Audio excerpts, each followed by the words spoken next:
It's creamy. I don't know, like cream soda-esque. Okay. Butterscotches.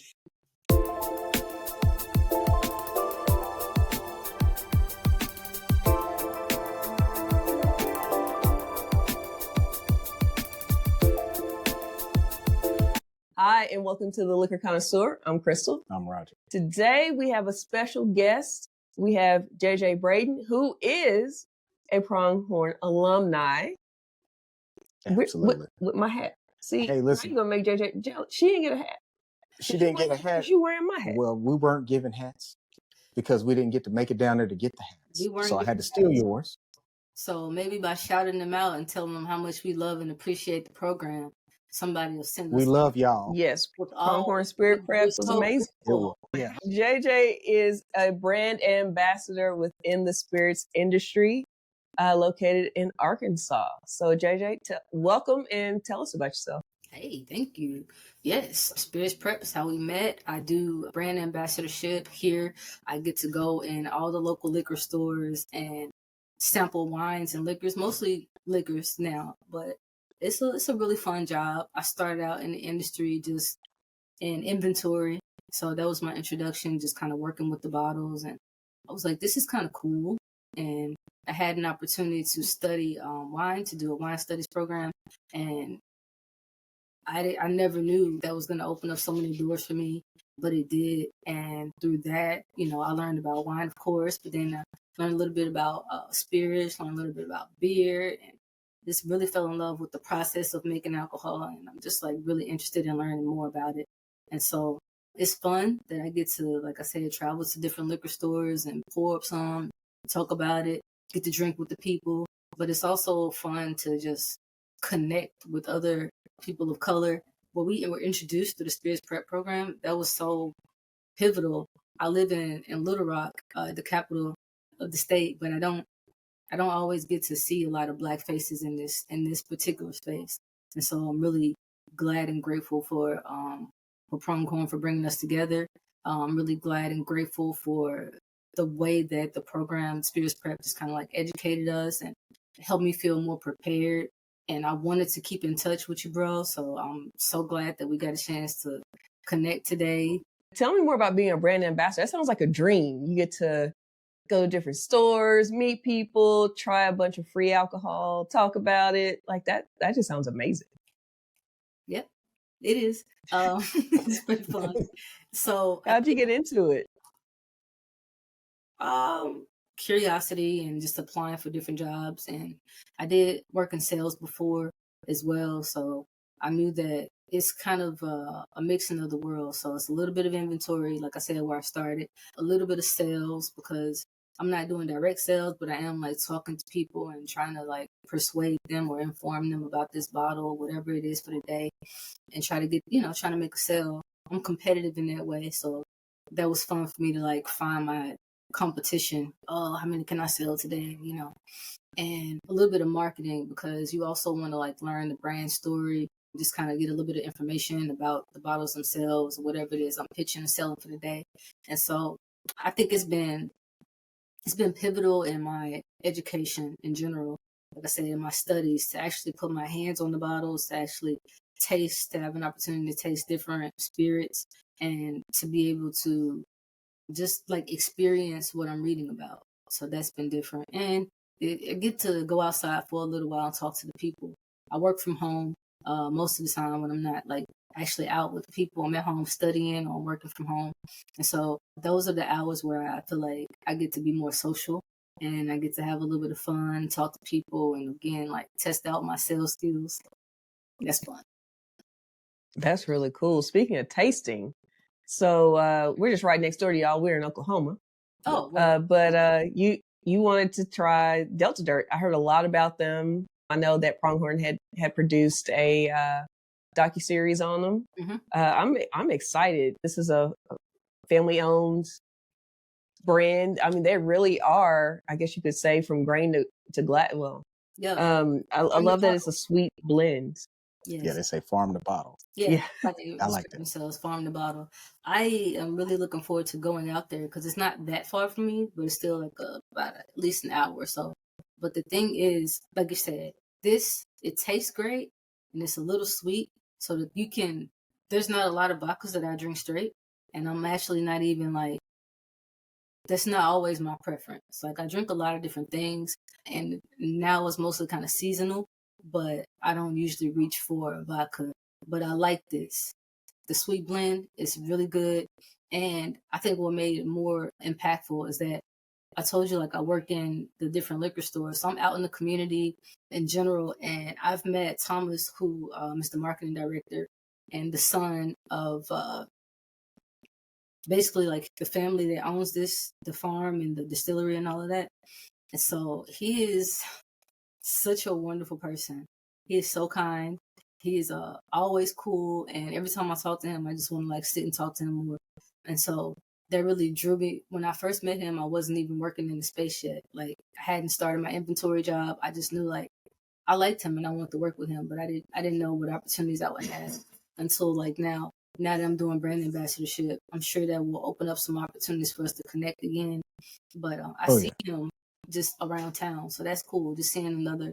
Again, I don't see a lot of Black faces in this industry, but I see Thomas frequently, and so I'm always happy to see him when I do.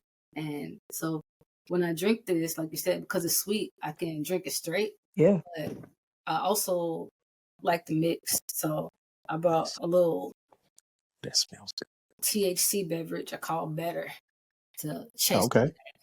So you can see it. Okay. Yeah. Got a little gin and tonic elderberry infusion going on. Oh, okay. But I'm gonna start with it straight because, like I said, it's good just like it is. All right. I like this, man. I've never had a sweet potato. And this is a blend distilled from sweet potatoes and corn.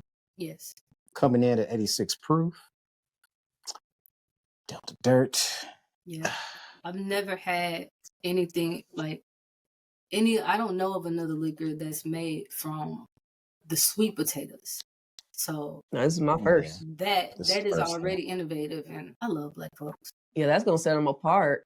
Mm-hmm. This is creamy. Right. On the nose, it is like What you getting on the nose? What you smell?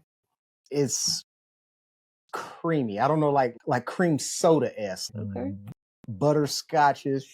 Like, it's that kind of creamy feel. It's not really that flavor. I can't wait to taste it. But Like when I you see what you mean. like cream soda, because you can still smell like a little bit of the alcohol kind of smells like effervescent. So it's just a really nice, like, sweet but strong.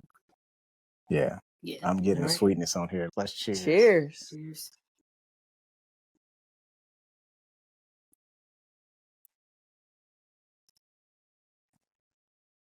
Tastes the same. It's good. Very smooth. Right. Okay. You notice that smooth, like when it hit the back of your throat, like any other vodka, you'd be like, you know? Yeah. Most of the time you get that extra heat. Right. This is nice, man. No, it's a sipper. Yeah, this is a sipper, actually. You could probably make some mean cocktails with it, but it's a sipper. No, for sure. And like, I've tasted it out in the city, and then I've tasted it like mixed with different things. So I felt comfortable, like I said, making a little mix today, but that's because I've had it before. And like you said, it's good, just like it is. Adding nothing. Adding nothing.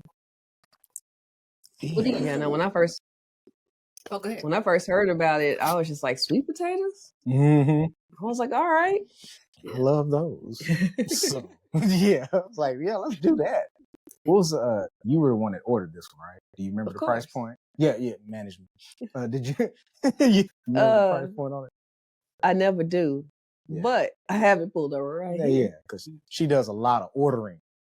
Sometimes when I say not to. Of course. We wouldn't have any of this if I listened. It would be reduced. It wouldn't be zero. It would be reduced. It would be like 10. Ah, come on. I ain't that bad.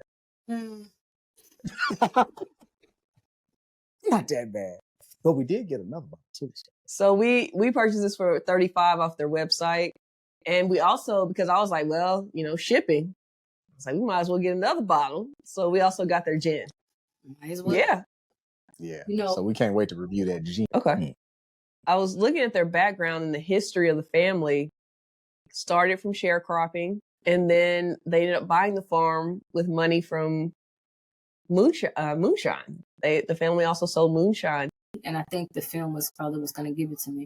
Like I said, I've read the website. I talk to Thomas when I see him. Of course, he's working, so he's not like giving me the whole history while we're standing there. But yeah, I'm definitely interested in learning more, knowing more, and actually, like I said, going down there and putting my feet on the ground and really like feeling the energy there and honoring the ancestors that came before them. And I'm excited about it, but I just haven't made the schedule yet. You know, we all got our day-to-day lives, but I'm really looking forward to getting down. Yeah, we're gonna have to get out the library and go out there too, because I see they do distillery tours. So I definitely want to see what that's like. That's exactly what I'm thinking. When you guys, what vodkas do you usually drink, and how did you actually get into like tasting and reviewing spirits? Man, that's a long story. We've been for years, tens of years. Yeah. We'll start off with like 16 or so. Sure. So about that long ago, we started hosting tastings at the house. And so what we would do is we would talk to our friends and family and just say, hey, we're going to have a get together. We're going to have a tasting. And we want everybody that comes to bring a bottle of something that they haven't had, that they think would be really good for this tasting. And whoever has the best tasting spirit is going to win a gift card. Okay. And it was a gift card to a local liquor store or, you know, wherever. I think it was a local liquor store. And so they were competing. People would come in with cool bottles and everything. And we tried to stay away from the stuff that everybody knew about, the big names that everybody knew. We're like, we've already had it. We know that. What's the next wave? And so that kind of grew the library a lot because, you know, we'd party, hang out, and they're like, hey, man, keep it, not driving with it open. It was a good way to experience a lot of different spirits without having to pay for it. Yeah. So it's like everybody put in a bottle. True. Yeah. And so with that, our collection has changed. And even the way, not only that we drink, but our friends, the way they drink has changed over these last 10, 12, 14 years. Yeah. Because you won't see, like we used to have a lot of flavored vodkas. The house shot was, 360 cherry vodka with lime. Yeah, the 3 olives. Yeah, three olives. Yeah. Vodka, yeah, we used to drink that. We did a lot with that. But now, as far as what vodkas we drink, we, of course, do Black Mama vodka. That's Black woman-owned, distilled. Vanessa Braxton. Delicious, by the way. Very smooth. Locally, we drink Woodworks 4-grain vodka. That 4th grain just does something. I don't know why, but it does. And then apparently now Delta Dirt. Yeah, now we in here now. This is amazing. We in here. That's what's up. Now, early on when we were drinking vodka, because vodka was a wave, like during college and post-college, but you know, we didn't drink until after college. Of course. But so yeah, it was the wave. And so everybody was sipping whatever, like big names and stuff. And we would drink Chopin was a good one. We would drink it. There were a couple of others that we thought were nice, but most of the vodka was kind of heavily commercialized. So and loaded with sugar. There weren't really many natural flavors back then. No. Now people are doing it right. More of them. Yes, and you have more options for like better ingredients. I noticed when we were just discussing which bottles that we wanted to get and what kind of liquor, like some of what you were saying was not just like the black on, but like with good ingredients and like actual like natural ingredients. So I was actually pretty happy about that too, because that's something that I've been wanting to add, but it's been a little bit more time consuming, honestly. I'm doing that with food already, like making sure that I have the best ingredients when I'm eating for the most part. But like with the alcohol itself, it's been like, it feels like more of a task, but I do think it's necessary. It's important. But like some of the brands that you just named, like these black owned brands, are they like better ingredients, better quality, stuff like that too? Can you talk to me about some of the ingredients that you seek? Oh man, just going back to Black Mama vodka, everything she does is natural and organic sometimes. So one of the vodkas we have from her is a peach tea vodka made with natural flavors. She actually has her own teas as well. So she's got like a whole universe. Yeah, she's that she doing has a lot of stuff. And so just having that, you can really taste the flavor. It's not that artificial peach flavor. It's that natural, real. You smell it, you taste it, and you're like, man, that's authentic. It actually tastes like a peach and not peach candy. Yes. There's a difference. Yes. Like you could tell it. Like you could tell that, you know, they're not adding extra sugars and stuff in here. It's the same with her stuff. It's more natural, and you don't have to worry about it being nearly as painful as some of those other beverages that we have graduated from years ago. We believe people should know what they're consuming. Yeah. And so we do that, especially one of my favorite, my base spirit is tequila. And so that's a big one, you know, because the law allows you to have up to 4 additives. There could be glycerin, oat, different syrups, and things of that nature. But is that what we want? No. So we always try to steer, we try to find the ones that don't have the extra additives, which is hard because no one talks about it or is allowed to talk about it. So with tequila, we always make sure we try to find, you know, ones that are additive free, just so you get that agave experience. So you know what it is you're drinking. And, you know, depending on the additive, you could get a hangover. So we always want to make sure that people know what they're drinking and consume responsibly. But yeah, just make sure that, you know, we educate on premium spirits and ingredients and things of that nature. But I will say what was a great experience for me in knowing about so many brands that we don't get promoted to us or marketed to us was going to Taste of Black Spirits. Yeah. There are so many Black brands. Yes. And every one of those events is different. So I got to go back so I can try 30 more Black brands. No, I love that. I have not had a chance to go to a Taste of Black Spirits yet, but I want to. It's definitely on my radar. I definitely want the experience, and I'm sure that was such a invigorating experience to be around so many, like, not just the brands but the brand owners, like so many people in this space, many different Black people, like with their creations. That sounds really exciting. Where did you go for yours? Were they in Atlanta or Texas? Where did you go? No, I went to Brooklyn. You went to Brooklyn. Okay. Yeah, it was cool. I also had family up there, so it was a good way to hang out with family and also enjoy the event. And it was just amazing. I mean, it was educational, inspirational. And I mean, we've actually interviewed a few of the brands from that event. That's awesome. Yeah. So you guys are really, really growing. I noticed that you referred to your collection as a library. Yes. And I read for real, so that got me really excited. Do you guys read? Do you have any like wine or liquor, like spirit related books that you've read? Recently, yes. Yes. We've been picking them up. So our niece is really big in reading. And so when she heard about the liquor library, she was like, like, well, what's up with that? She was a hater. Yeah, she was like, well, how come you don't have any books on the shelves? I'm like, we're going to work on that.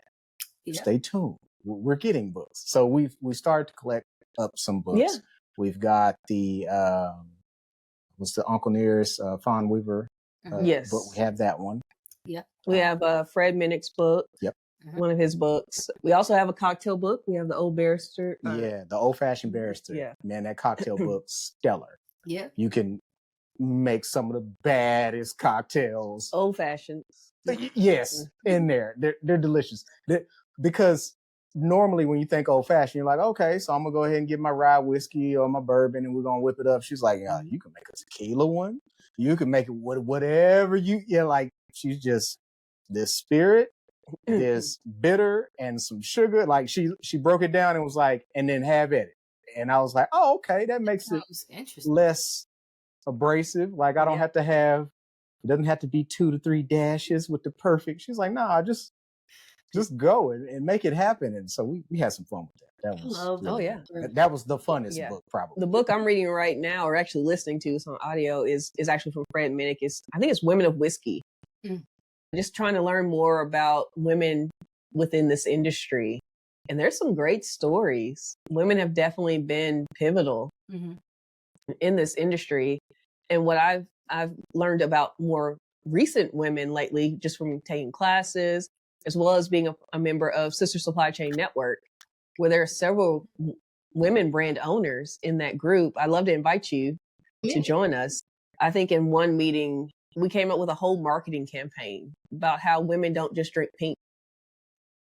And so that was a really cool moment to see all these brilliant women come together, even though they had brands of different categories, come together and be like, as women, we don't just drink pink. And so that was amazing. And of course, Roger is an ally. And when we chatted with Ursula Dunn, who helped found it, he mentioned to her about how men do drink pink. And so there'll be a shirt out soon with his image and likeness. You dang right. Yeah, man. You know, I give my props where it's due. Nice. And they were like, look at that, man. It's almost like he's aware. I highlighted that, people in the industry, they need to bring in women for these ideas. And because the women are the driving force behind a lot of this stuff. And they've always been in the background, but they need credit. They need their shine. And they were like, oh, look at that. We have one of them with a brain over here. Maybe we can invite him into the fold. So they welcome me in like a lost cub, and I appreciate the family. I do. They've been real nice to me. That's good. And I can't wait to wear my shirt. Maybe I'll get a hat or something out of it. I don't know. I like hats. Clearly. I like hats. You like my hats. Yeah. Like hats so everywhere. like hats. And I hope that we Yeah. See? for sure. More. The Sister Supply Chain Network. I definitely have heard of it, and I think I'm in a group either on LinkedIn or Facebook or something. But all the same, now that you've given me a formal invitation, I would definitely take it. So yeah, I'll send you a link. I'm gonna send you a link. We're done here, and yeah, I'm on it. I was in another group, Women of Divine and Spirit, and Yes, I also enjoyed that network. And I actually was in that group when I did my first WSET test, and then I was awarded a scholarship, and part of that scholarship was a membership in that group. And networking with those women, everybody's so kind and inviting and willing to educate you. And like you said, supply chain was, for a season in my life, I was very, very invested in that. It's not that I'm not now, but I just kind of backed away from it because I've been focusing more on like sales and marketing. But supply chain still, in a sense, kind of has my heart. I'm always still paying attention to it. I used to do freight, so that's kind of when I started to learn more about supply chain and really get into that. And so I was really trying to find my way in this alcohol beverage industry. Like, do I want to do inventory? Do I want to do transportation? So I tried it like that from the freight angle, like shipping alcohol and stuff like that. And the supply chain is something very interesting. So just to get in there and to talk to more women there, they were some of the most efficient people that I worked with in general. Like, it's still like a lot of places a male dominated field, but when I talk to a woman, I feel a lot more assured that I got clear information. I know exactly when to pick up, when to drop off, and I trusted that the trucks were going to get where they needed to be. And most of the time, that was true. When I got a woman on the phone and she's in charge of supply, we can communicate, we can get what we need to get done, and it's going to get there. So I'm definitely more interested in just learning more about the supply chain of alcohol because it's so different than other products because of so many laws. So it can be a challenge, but I'm up for it. I'm interested, like I said, and I want to join the group. I want to network with more women, more Black women, more Black people. So yeah. We think about Jim Beam, and so it's just amazing to see that how they've been able to have that for generations, and how we're starting to have that for ourselves. Yes, how we're starting to have that for ourselves. I love that. I think that being exposed to that history kind of remind me of, it's the same story, like you said, in the supply chain with a lot of different industries. But particularly in this one, it has me more curious and motivated to be a part of, like you said, just like making something for us, reclaiming our generational wealth. And I really feel like that's one of the main things that attracted me to Delta Dirt. It's just like a family coming in, they had the land, they already owned it, it was in their family, and then they were able to decide what they want to do with it. When a lot of people were robbed that opportunity, you know, and it kind of gets me a little riled up. But you know, when they retell the history, the Beams and the Beam family and everything's like, oh yes, it's so honorable, we're so great, generational wealth. And a lot of us could have had that, the Uncle Nearest, and like, why are we just now getting back to his generation? Why is his generation just starting to get their shine and their recognition? And some of those stories and those brands have been suppressed over the years, and it's been a great injustice. What's up? Man, well, this has been fun. I already had to re-up because I was like, I'm not gonna have any for the cheers. Yeah, we had to re-pour for cheers because gotta make sure, because I hate to be empty with the cheers and the toast and stuff. No, that's bad. Yeah. Look, can't do that. Yeah, man. We really appreciate you putting us on to this. Man, yes. This right here. When you see them next, let them know the Liquor Connoisseur is a big fan. Oh yeah, we're fans of this, and so yeah, I can't wait to check out the gin. That's gonna be good for sure. Yeah, all right. Well, as we like to say on the show, like, subscribe, and share, and drink to remember, not to forget. Cheers. Cheers. Cheers.